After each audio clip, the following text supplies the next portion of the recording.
Magandang buhay mga ka-EDSI, ayan. So, ito na po yung pinakahihintay ng lahat, ayan, sa Team Kalingap, ang Kalingap Ball Celebration. At ngayon, ang lahat ay masaya. Nagsidatingan po sa daet, syempre, ang mga ka-Team Kalingap na nasa ibang mga lugar. At nakita po natin talaga namang grabe ang paghahanda, no? Nila Kuya Bal Santos Matubang, Kalingap Rob. At syempre, masaya naman tayong aabangan. Samantala, ang ating mga hinahangaan po ng mga K-Angels, ayan, syempre, hindi mawawala yan. Of course, doon talaga si Biancy, syempre, at si Kalingap Ido.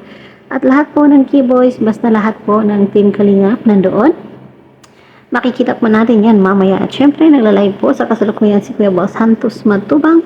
And napanood po natin na grabe ang decorations at grabe ang preparations.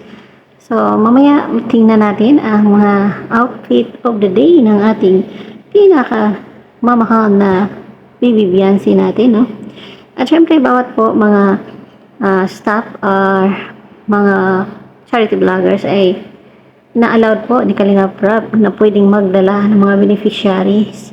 At syempre, hindi po mawawala doon ang kay Kalingap Ido na beneficiary na si Arjen. Sinindo po talaga niya or nila kasamang Key Voices School kasi nga allowed naman po at utos po yun ni Kalingap Rob at hindi po natin pwedeng iba si Arjen. Kawawa din naman po yung bata.